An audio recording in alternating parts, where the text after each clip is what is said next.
This week, choices and changes, from the dueling advances for the eastern capitals to the never-ending Battle of Georgia, back to the halls of the White House. We see that familiar faces of the war aren't safe. I asked for this, but I didn't foresee the full amount of chaos it would bring. Let's start this week off with action. Everyone's favorite, digging. And not just any digging, lots of digging. There's your normal engineer work, trenches, forward works, and the important latrine. But also maneuver building. Lieutenant General Grant, de facto commander of Virginia, ordered General Butler, leader of the Army of the James, to select a brigade to seize, hold, and fortify the most commanding and defensible ground that can be found. This is to happen on the north side of the James River, a direct threat to Richmond. It would also possibly allow Union gunboats to sail up the stream and aid in the siege of Petersburg. More than a brigade goes. The 3rd Division of the 10th Corps, commanded by General Foster, complete the task by the 20th, and hold on to Deep Bottom. It's a funny name, cut me some slack. Did I start this week off with a mere correction to something I forgot last week? Yes, but there is more. The 25th sees digging towards enemy lines. Seems the same technique that brought down castle walls might just see a revival outside the gates of Petersburg. Boom! From the medieval siege walls to the mounted knights of old, General Wilson of Meade's army and General Couts of Butler have been given the task of disrupting rebel rail lines. The 23rd, in a minor skirmish, they learned of Confederate cavalry in the area, but both have no idea the number they face. 25th, Staunton River Bridge. The scorching heat saps the strength of Captain Benjamin Farenholt. He and his rebel reserves number barely 200, and they have to hold against 5,000 Union cavalry until General Robert.E.Lee can arrive. Farenholt enlists the help of sympathetic civilians, bringing his number to over 900, but this can't stop the blue wave.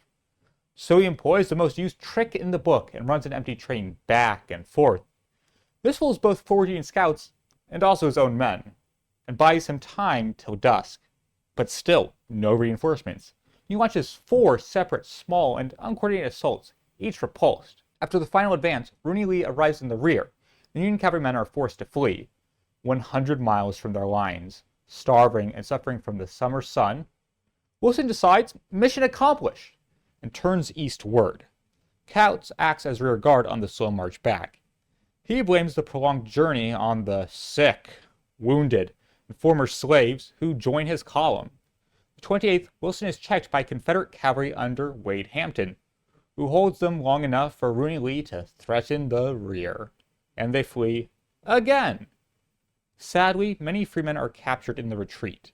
Desperate to return to safety, our horsemen turn towards their starting point of Reams Station. Here they don't face a small reserve regiment or Confederate riders, but a whole division. William Mahone's to be exact. When Couts rides to Wilson, he informs Robert.E.Lee is not in the rear, but on a flank. Can things get worse? An Alabama regiment charged on our advance. About 40 prisoners were captured and the regiment repulsed, with heavy losses in the 11th Pennsylvania Cavalry and officers. It finally clicks. They are facing experienced opponents who outnumber them. Couts begins to entrench, and Wilson rushes his men to the field. The haste of Williams' troopers proves an excellent opportunity for Lee, who breaks the column, who then rush through a disorganized Couts' line. Other men are cut off. Wilson and Couts break from each other, each trying to make their way back to Grant. On the 30th, both report back to the General-in-Chief. The raid cost us 1,500 men. Artillery, wagons, any prisoners are all left behind. I assumed it was a great disaster. But historian Ronfield, a man who I don't know as much as a percent as, says, few more effective operations of this kind were accomplished by cavalry during the Civil War, marching nearly 500 miles in 9 days. The troops under Wilson and Couts destroyed several stations and about 30 miles of track, and other property on the Roanoke Railroad, plus a similar amount of track on the Danville Road. As a result, supply to the Confederate capital and to the Army of Northern Virginia was severely disrupted. A disaster everyone can agree on is the one unfolding in Maryland. General David Hunter fled in the face of Lieutenant General Jubal Early, leaving the capital in rebel reach. Grant has reacted by sending Brigadier General Ricketts with his division, but even with this addition, we are outnumbered. The 29th, President John Garrett of the Baltimore and Ohio Railroad sends a report of Early's march. We have time to save D.C., but will we use it? Before we get to juicy Georgia, let's talk some miscellaneous mischief. Both happen on the 1st, and the first to talk about is Major General Irvin McDowell, the first commander of the Army of the Potomac. In fact, commanded it before it was the Army of the Potomac. After the catastrophe of First Bull Run, his career has been in the pits. And now his assignment is the Department of... the Pacific! Far away from glory or progression. Thus is the end of McDowell. The same day of McDowell's disappointment does President Davis receive a letter. It cannot make more than one gun in a week, whereas with a proper number of mechanics, it could manufacture with carriages and equipment complete 3 in a week. In a few months, 1 every day. This is from his Secretary of the Navy, Mallory. Received a message from a naval armament commander. The mechanics they require have all been conscripted, the downside to removing almost all exemptions from military service. The rebellion has never had good logistics, but seems now they might not even have bad ones. June 25th, the outskirts of Marietta, Georgia. General Sherman meets with his 3 commanders. General James McPherson, commander of the Army of the Tennessee. General George Henry Thomas, leader of the Army of the Cumberland. General John Schofield, commander of the Army of the Ohio. Sherman looks out towards the heights of Kennesaw Mountain. Rebels line the cliff faces. He then looks back to his men. It's been a month since New Hope Church, the last major charge. 15 miles gained. This is a stalemate. He has flanked Johnston so much, it's become expected. There is no alternative but to attack fortified lines. June 27th, Kennesaw Mountain. The Confederate commanders look down. The units amassed before their very eyes. McPherson and his Grand Army, the one that took Vicksburg, wraps around Loring's corps like an anaconda ready to strike. The Rock of Chickamauga and the rival of Johnston's army has a concentrated 2-mile front ready to break Hardee's divisions. And General Schofield stares down Hood's men. Boom! The first shots of battle ring through the ears of all soldiers present.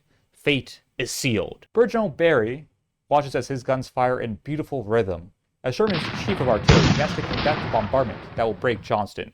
Barry is a superb commander, but his task is impossible. Kennesaw smoked and blazed with fire, a volcano as grand as Etna. 200 guns concentrate on the Confederates, and the rebels respond with their own guns. But the duel of cannonades isn't the end of the battle, but the opening of Hell's Gates. The Union infantry advances, ready to present a threat all along the line, ensuring Johnston can't reinforce any individual section. A great deception. Unfortunately, the rebels see right through it. North at Kennesaw Mountain, the Army of the Tennessee rushes forward, ready to isolate Loring's line. General Dodge and General Blair strike directly at the imposing heights, and its deceivingly named brother, Little Kennesaw. This is just to allow General Blackjack Logan to take the weaker Pigeon Hill. Logan is an excellent leader. He brought his men glory in Missouri, Mississippi, Tennessee. But here in Georgia, his men don't cheer for victory. 3 brigades under Division Commander Morgan Smith charged the enemy. Officers and men fell thick and fast. The steep summit staggers our men. The thick brush hides the enemy from sight until we came face to face with the enemy guns, artillery, and musketry fire at a rate that seems mechanical. In less than 1 hour, Logan calls his men back from the slaughter. They defiantly hold on to a line of rifle pits captured earlier, but the loss of 629 men, of which 7 are regimental commanders, ensure the 15th Corps is done for the day. A mile to the right, General George Henry Thomas watches his charge unfold. General Palmer's Corps leads the way towards Cheatham Hill, a post-battle name after Major General Cheatham, who holds the peak. Like Logan, they take the advanced line of breastworks and instantly falter. Apart from the strength of the enemy's lines, our want of success is in great degree to be attributed to the thickets of undergrowth, which effectually broke up the formation of our column and deprived that formation of the momentum which was expected of it. Some of our men being shot on the parapets of the enemy's work. The defiance of our men in the face of constant fire is honorable, but costly. Brigadier General Charles Harker faced off against traitorous Tennessee men. After being repulsed, he rallies his men, leads from the front, and for his gallantry, is mortally wounded. To the right, the fighting McCook, colonel of a brigade, leads his men in a dogged advance. As they break through the thicket, they halt and begin a trade of fire, not to their colonel's liking. Daniel McCook, with nothing but his sword, leaps forward from his couching comrades and charges forward. Surrender, you traitors! He is killed. So is his second in command.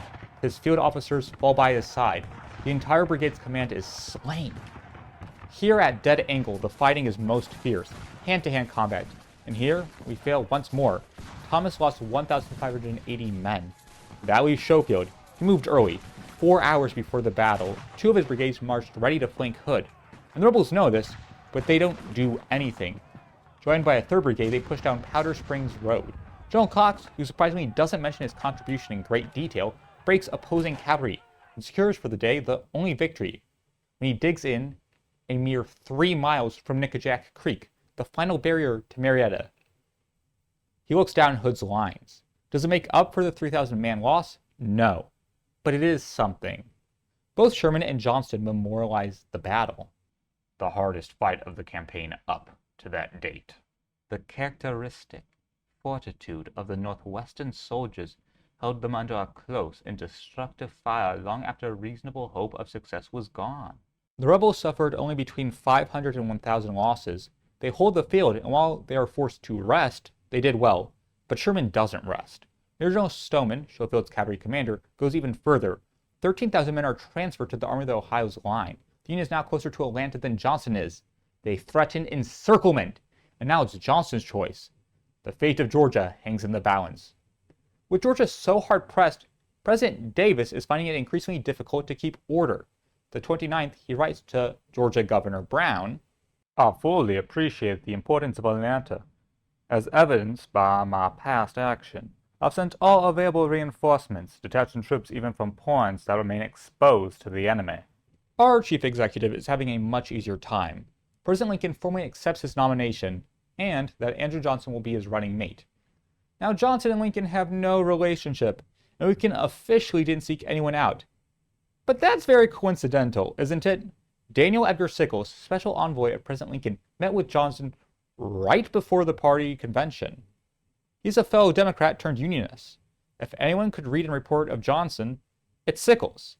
And right now, he is currently taking cover from the rain in a Louisiana sugar plantation now run by ex-slaves. It's a very different assignment than he had in Tennessee. I can't say if Lincoln asked Sickles to scout out Johnson for nomination, but historians sure do. Just as the week is about to close, chaos.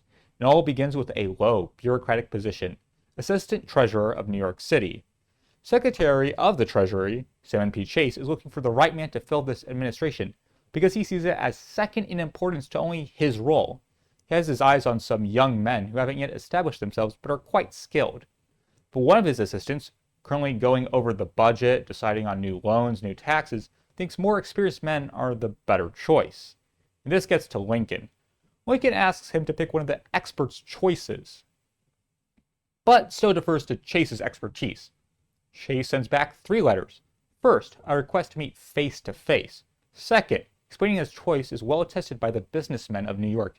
And third, explaining he does have time. The current Assistant Treasurer in New York City has been notified to delay his resignation. And while all of Lincoln's suggestions are good, they're too old. The president rejects meeting face-to-face, points out he recently appointed Chase's friends to important posts. He can't keep doing this. It's a national embarrassment. Strained as I already am at this point, I do not think I can make this appointment in the direction of still greater strain. I have not been aware of the extent of embarrassment to which you refer. Recommendations for office, I have sincerely sought to get the best man for the places to be filled without reference to any other classifications than supporters and opponents of your administration. I cannot help feeling that my position here is not altogether agreeable to you, and is certainly too full of embarrassment and difficulty, and painful responsibility to have me the least desire to retain it. I think it my duty, therefore, to enclose to you my resignation. Has Chase lost his mind, resigning over this? No, he has offered his resignation countless times. Well, like 4 or 5, but I suck at counting. We can't afford the financial or political costs to replace him. It's a negotiation tactic. Something gives it no further thought. He has a bigger issue. The budget calls for $800 million. He has $312 for revenue. He urgently needs to reach $400 million to keep the credit stable. And if this sounds complicated, it is. Questions of tobacco prices and alcohol. Chase needs to locate where taxes should be raised. Even more importantly, and difficult, convince Congress to pass the legislation. Who will not prefer to be taxed twice, what is proposed in the bill, rather than see the Army suffer or its operations hindered? He sends this letter and gives a copy to Lincoln. He sends this letter and then gives a copy to Lincoln. He wants to give a speech before the legislature in support of his reforms. He then walks to the Capitol to speak with allies. First is Senator William P. Fessenden of Maine. The two are in deep conversation when a messenger arrives for Fessenden. Did you resign? I'm being asked to go to the Senate floor for the nomination of your successor. I have submitted my resignation, but I had not been informed till now of its acceptance. Chase has resigned more times than I can count. That's a sad fact. It's a bluff, a well-understood threat. Lincoln accepted it, but he needs Chase. He needs Ohio. Who will balance out Seward? Who will represent the Midwest? Chase runs back to his office. There must be a mistake. Your resignation of the office of Secretary of the Treasury sent me yesterday is accepted. Of all I have said in commendation, your ability and fidelity, I have nothing to unsay. And yet, you and I have reached a point of mutual embarrassment in our official relations, which it seems cannot be overcome or longer sustained, consistently with public services. This is the end. Conversations swirl. How can you leave the helm of finance in the midst of a great storm? So, my official life closes. Lincoln doesn't want Chase gone. He's good, effective, and while annoying, he is needed. Lincoln promises an ally of Chase that if a Supreme Court position opens up, Chase will be nominated. Furthermore, he looks to replace Chase with a friend. First, he offers it to fellow Ohioan David Todd. Todd declines due to health. Next, Fessenden, the man who informed Chase of the resignation. Chase actually wants Fessenden to accept, and offers to help Fessenden any way he can. Finally, the senator is worn down and accepts. While Fessenden is preparing to become chief financier of the nation, he is rushed to the Senate floor, where the controversial Wade-Davis bill is passed. Favor of radical Republicans, requiring a majority of citizens in seceded states to take an ironclad oath for readmittance. And its greatest opponent, Abraham Lincoln, is about to be sent for either his approval or veto. It's going to be a veto, and it's going to be a bloodbath in politics. But that's for next week. That's where the week ends. And let's talk about Simon P. Chase. Lincoln's cabinet has been called a team of rivals, an apt title. Simon P. Chase vied for the presidency, and has since his appointment, the Treasury continued political ploys. It is rare a Secretary of the Treasury reaches national fame, especially without a musical. But Chase National Bank, named after a man with no connection, it's clear his financial contributions are immense. Borrowing like never before while maintaining good credit, an entire new system of banknotes, the first ever taxes in American history. A single one of these accomplishments would make a career, and he did them all. His loss is big. But I also have great hope for Fessenden, who was Chase's ally in Congress. The economic future is bright, and I can't wait to see next week. Hi, this is the entire Civil War Week by Week team here. I'd just like to thank all of you for staying around watching and giving this series your support. It means the world to me, and I really do hope to see you next week.